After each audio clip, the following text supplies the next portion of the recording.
How's it going? Good. How are you, man? Good. So, are you ready to start this interview, dude? Yep. All right. Rock my jamming. It's with Doug from Dead Daisies. How you doing, man? Good. Tell me your name again. It's Jared? yeah, Jam Man. Yes. Oh, Jam. Jam Man. Yeah. Jam Man. Yes. Oh, okay. Sorry, bro. I I got the interviews mixed up. But anyway, I'm ready to go.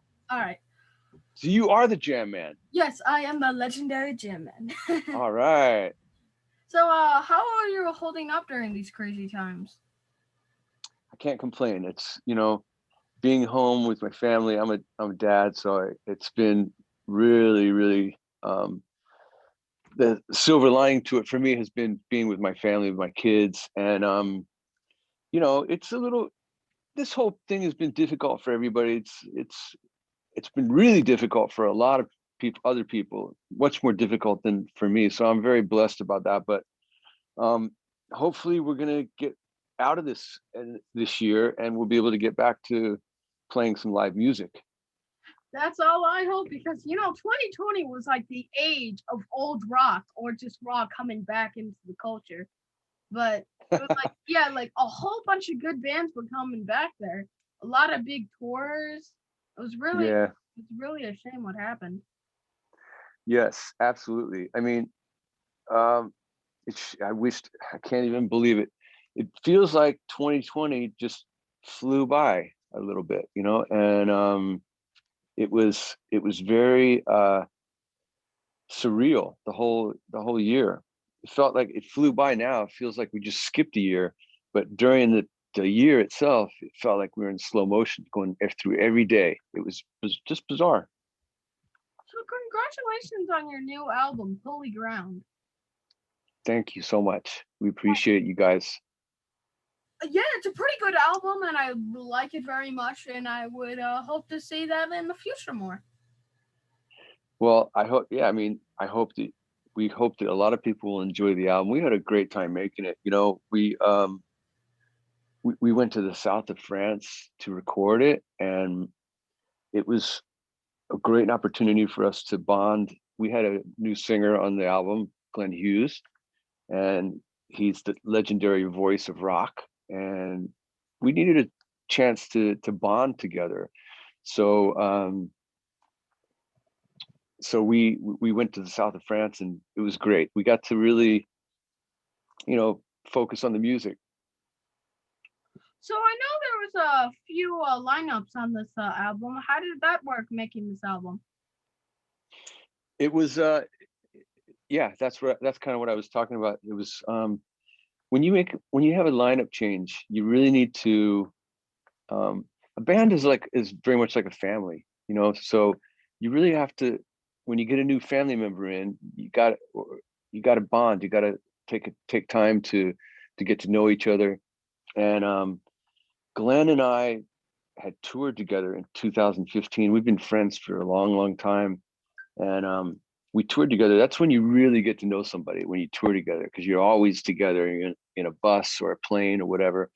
And we, we were cool, but Glenn needed to get to know the other guys. So that was why it was really perfect for us to go to a studio where we lived there.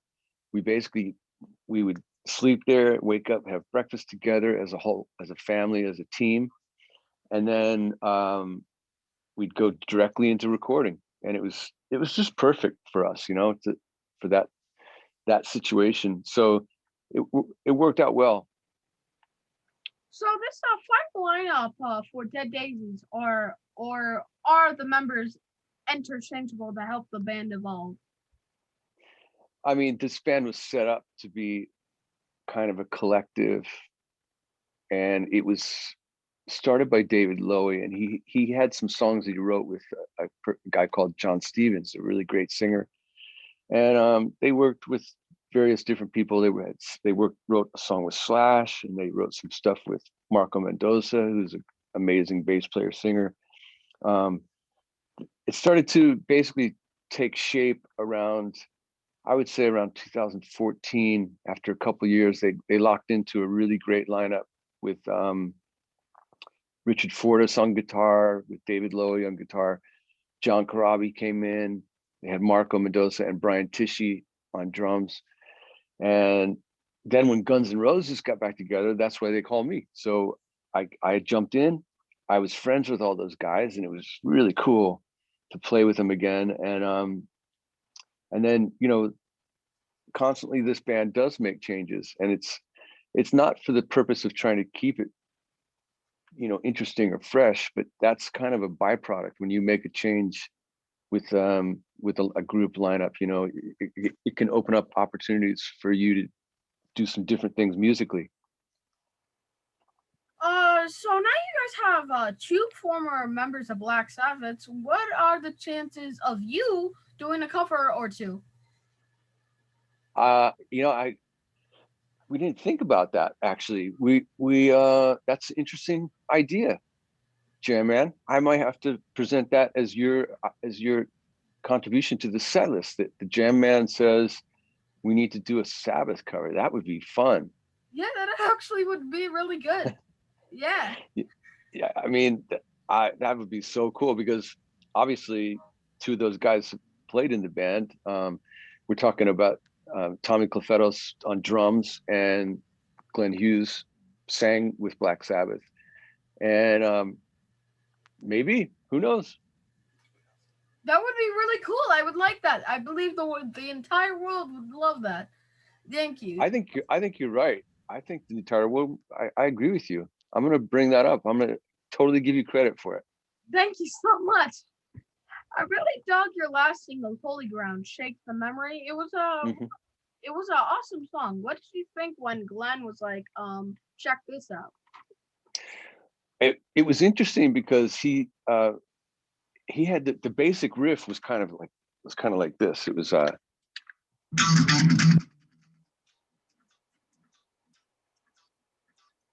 that, and then we decided to do a drop D tuning, and instead of it being turned into,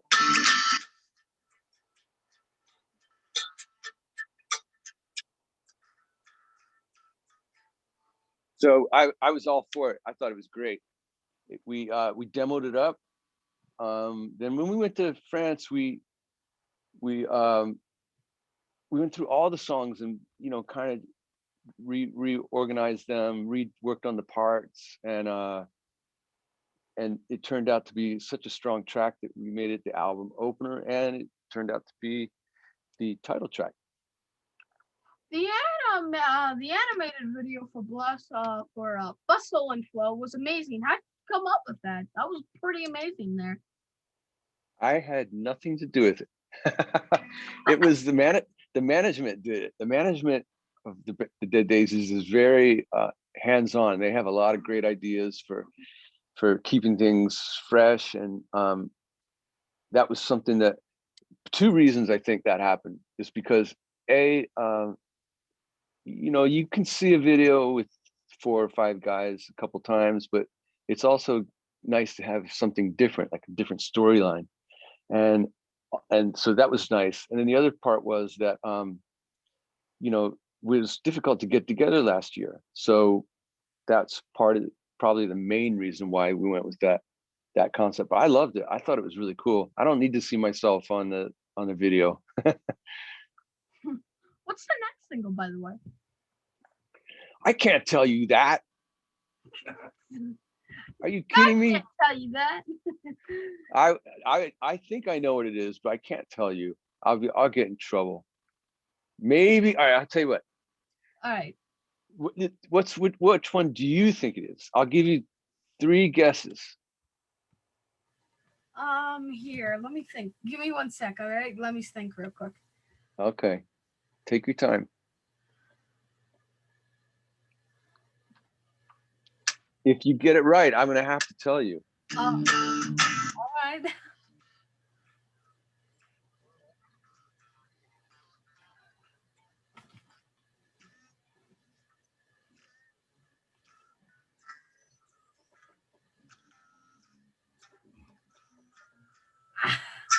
Still thinking. Let me think about it. I'll come back to it. So, All right, no worries, no pressure. But there is going to be another single in a couple months. It'll be coming out. We'll do a video probably. Maybe it'll be another animated video. That would be nice, but they probably want us to do something to add to it.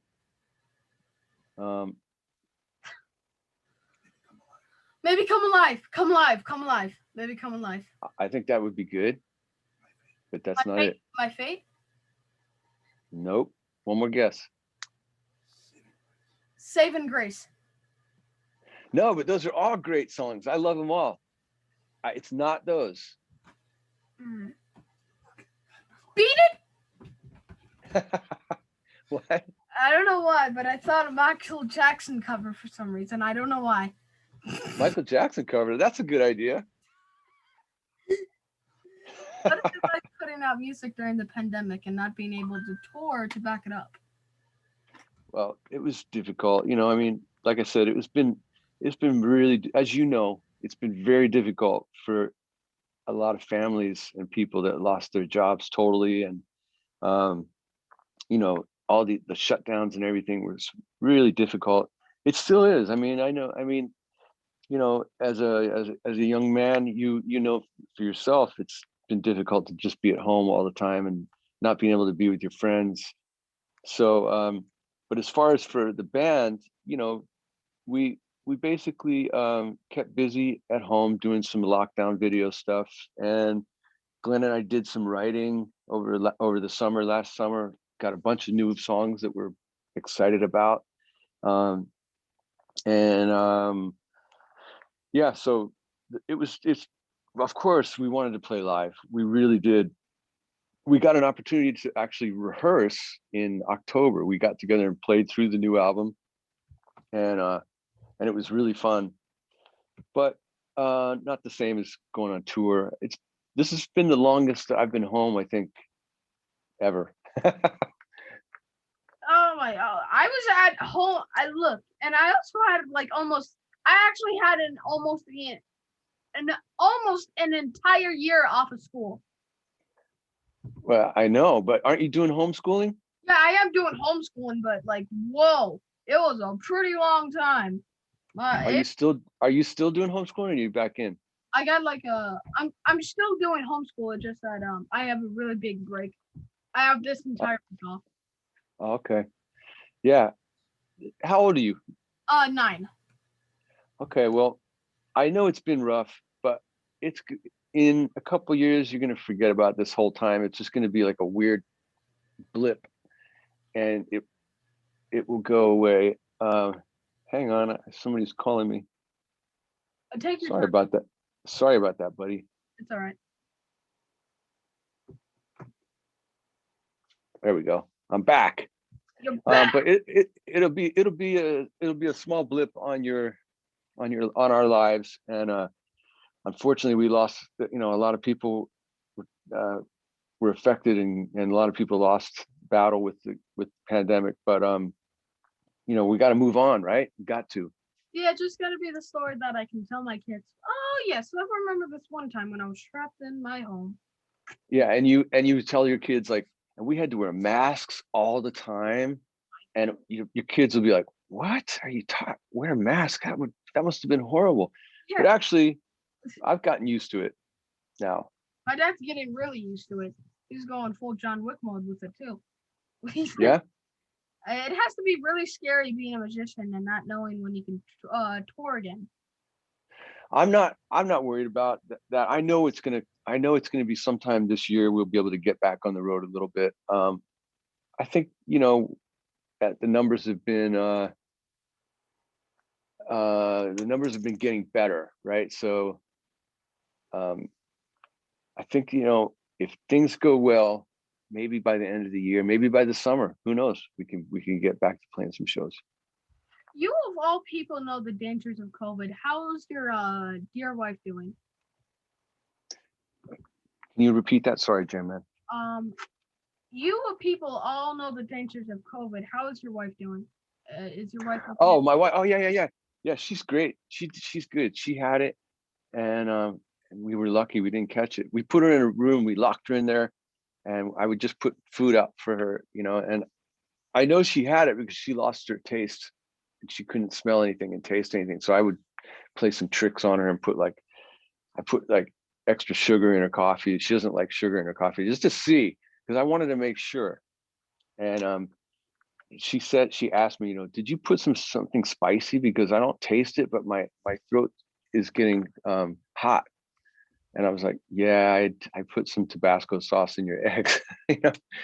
But yeah, in all seriousness, if you're careful and you keep don't do what I just did. Keep your hands clean, wear a mask, and keep distance from people, and it's pretty safe, I think, because she had it for sure, and my kids and I did not get it, and we were just very careful. So that's what we need to do until we get to a point where the vaccinations are more easily obtainable, and that people are now still recovering, and the effects of COVID aren't as bad for certain people in certain age groups, so they're getting it and recovering, and that's good. So, but yeah, I do know it's a serious thing and it's real. Are you getting the shot by any chance? I will.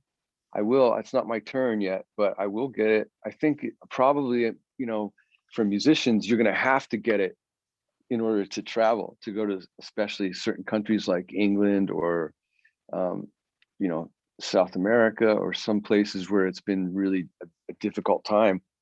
I think you're going to have to get it. So tell me about the time you auditioned for the good old Kiss. Wait, say again? So tell me the time you auditioned for Kiss. Oh, I was well, I wasn't as young as you, but I was about twice as old as you. I was about 18, and I went to California to go to college, and I brought my guitar, of course, that was my main thing. But my parents were going to help me if I went to college, and of course they helped me anyways. But I didn't finish college, so I was playing in a band, and we were playing in Los Angeles, and the drummer of Kiss asked me to audition. He thought I would be a good choice to audition. So it was really interesting to see those guys, because at that time nobody was allowed to see them without their makeup. So to look at this guy's face, Eric Carr, I thought, yeah, he's a cool guy. I don't know if that's really him, but it looks like him. But then he called me and said, I want you to come down to the record plant where we're recording and meet Gene and Paul. And I thought, whoa, that's real. So I went with him, and I played on some tracks that they were recording just as a test. And then they asked me, Gene Simmons wrote down some songs to learn. He said, can you learn these by Monday? And I said, yeah. And I came in on Monday, and they were rehearsing in it was like an airport hangar. It was giant.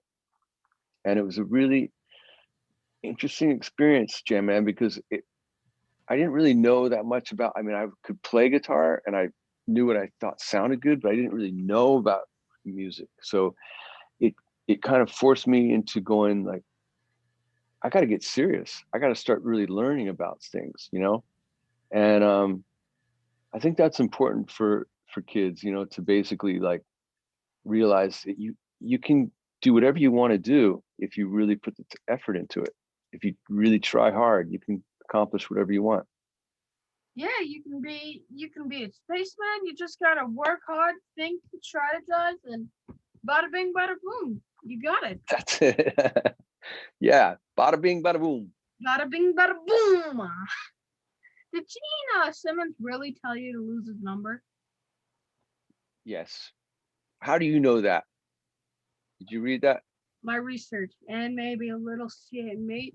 And maybe I just maybe there was a little bit of money involved with this. I may have. I had to fill. I had to fill in some cards there.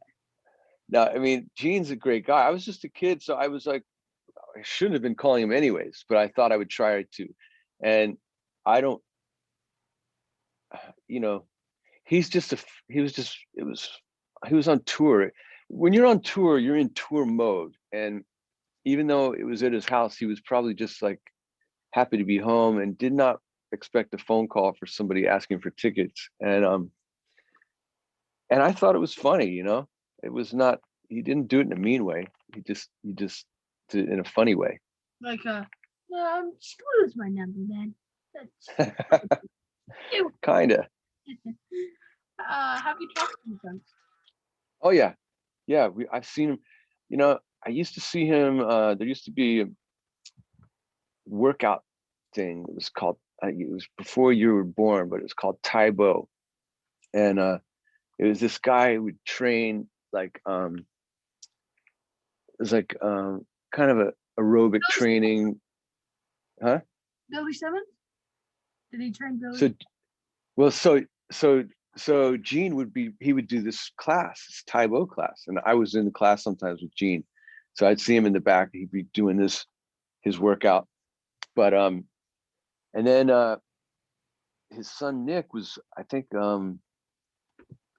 he was like 2 or 3 years old first time I met him. Went over to his house with Greg Jafria, who was friends with Gene, and so I never met his daughter, but she seems very nice. We were on the Kiss cruise, and we toured with Kiss, Dead Daises. So I've had a lot of opportunity to hang out with Gene. What was it like working with Dio? What was it like working with Dio? Amazing. He's he he really believed in me and he knew that I was going to take the gig seriously, and you know that it was going to be something that I was going to put everything into, and I did. And then unfortunately he got sick. He was a great man, Ian. Yeah. I Yeah. And he also invented Devil Horn. Yes. Did he? I think he did. Yeah, definitely. Gene Simmons says he did, but I think it was Ronnie. So do you have a favorite memory of him by any chance?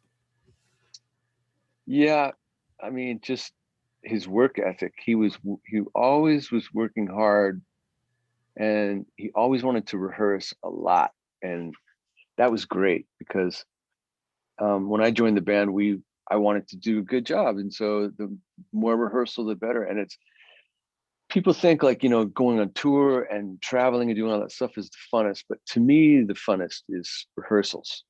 That's when you really get to perfect everything. You get to work on the parts and your tone and you get to really, you can just go home and go to sleep, come back the next day, and everything's still the same, and you can keep making adjustments and make it better. And Ronnie loved to rehearse, so that was a great time for me. He was always the first one there and the last one to leave. He was very dedicated to making sure the show was great and that the band was always really well rehearsed. What do you think about Dio Hologram tour?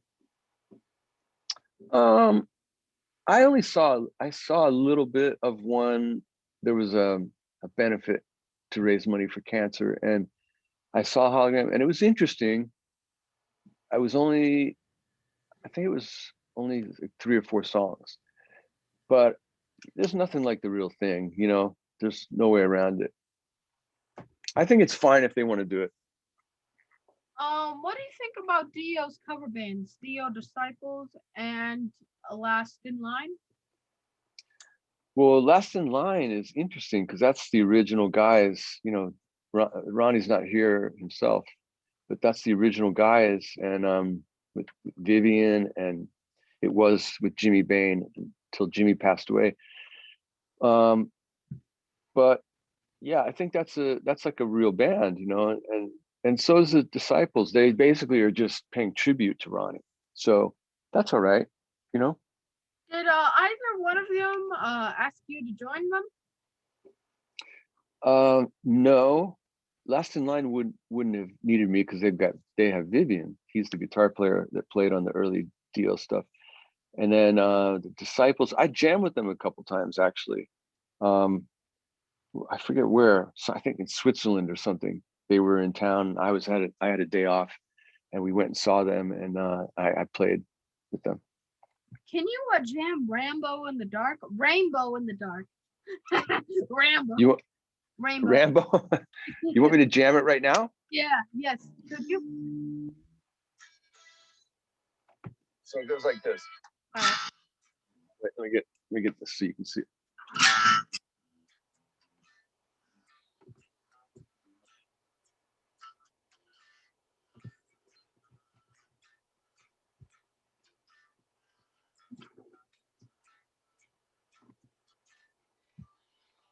Awesome, dude. Devil horns to the maximum, dude. Thank you so. Man, that was great. How about can you name this song right here?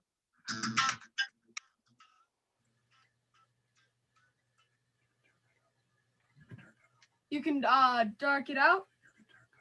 Your dart cut out. No, your guitar cut out. I'm sorry. Okay. Yeah. Here, Yeah. let me give you a different one. This will be better. Hang on. What's this one?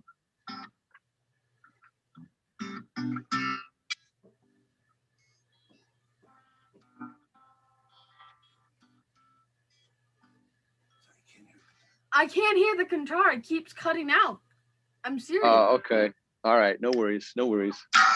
Well, you can hum it. We'll try to hum it. My voice is not good enough for that. I'm sorry, bro. But I think I heard a little bit of it, but I think I have an idea. But I'm trying to guess still. I was playing Stand Up and Shout. Oh, stand up and shout. Oh. Yeah. And then I was playing Last in Line.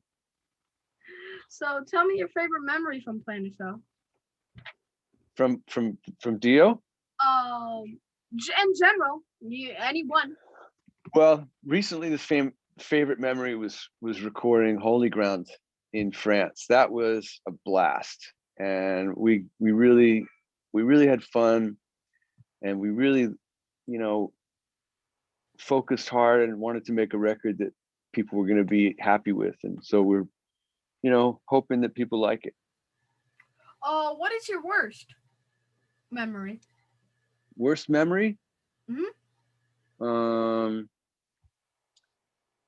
I don't really have a worst memory, but I mean, it has nothing to do with music. My worst memory. I've had if you have a pet or a family member or something and it passes away, that's always a really difficult time. But musically, I mean, there's always been mistakes and stuff and things that were embarrassing sometimes, but nothing bad. It's all about having fun, Yeah, that's like like you just said, it's all about having fun. It's like music is like, imagine just getting a guitar and some other people to play, and then just other people just to chill and enjoy it. exactly. And guess what? They call it playing music. Hello. They call it playing music. So you're playing. It's fun. It's really fun, It's like it's been around forever. It's been around forever, music, and it's just a great thing, and it's beautiful to me. I know. What also is great is that it's always a challenge. Yeah. I've never played a perfect show, a perfect concert, not once. There's always been mistakes. There's always been I missed something, or I forgot, or I didn't play it right, or I didn't, I've never had a perfect show. It keeps me wanting to keep trying, and I think it's good to learn something that's challenging and you keep pushing yourself. I think it's a good thing. So what's next for you? Well, I have to, while I was talking to you, the guy that called me is a plumber, and I need to call him back because I have a gas leak at my house and I need him to come over. So I'm going to call the plumber. And oh, you mean musically? Probably next musically is going to be starting rehearsals I think even if we can't tour, we're still going to rehearse probably next month or in April. So that'll be the next thing. How do my followers follow you? What's that? How do my followers follow you? How what am I? How do my followers follow you? Oh, how do people follow me? Yes. Sorry. My hearing is not great. I'm sorry about that. They can follow on the Dead Daisies socials, like www.thedeaddaisies.com. They can follow on Instagram. If you search my name on Instagram or Twitter, I'm on there. But the best way is to go to the Dead Daisies socials, because then you get all the information about the Dead Daisies in real time. And they can get the CD and all your cool merch there. Yeah, there's actually. Oh, thanks for bringing that up. There is a a new web store for the Dead Daisies, so they got all kinds of new. They got new T-shirts and hats and different stuff. I think they're going to have pretty much everything on there. So definitely go to the deaddaisies.com and people will be able to check it out. You are super nice. It's cool when rock stars are cool. When rock stars are cool.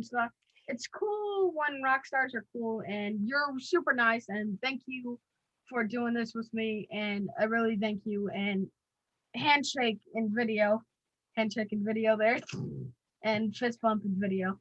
Fist bump and elbow. Yeah, handshake. Yeah, there. Double Hey, horn. Jam Man. Yeah. Jam Man, listen. Thank you for a great interview. This is probably my favorite interview one of the favorite interviews I've ever done, probably. And I think you're a really special young man, very intelligent, obviously. And I think I want to wish you and your family to be safe and healthy. And I hope that you get back to school and back to your friends and back to your normal activities. Let's say I hope that it happens the next 2 or 3 months that you're back. Yes, that's that. Thank you so much, dude. All right, man. I would just same for you, dude. So thank you for being on my show. I hope the next time we talk is at the backstage at one of your shows. You are a legend. Peace. Thank you, man. Devil horns. All right, bye, guys. Thank you. You're welcome so much. Bye.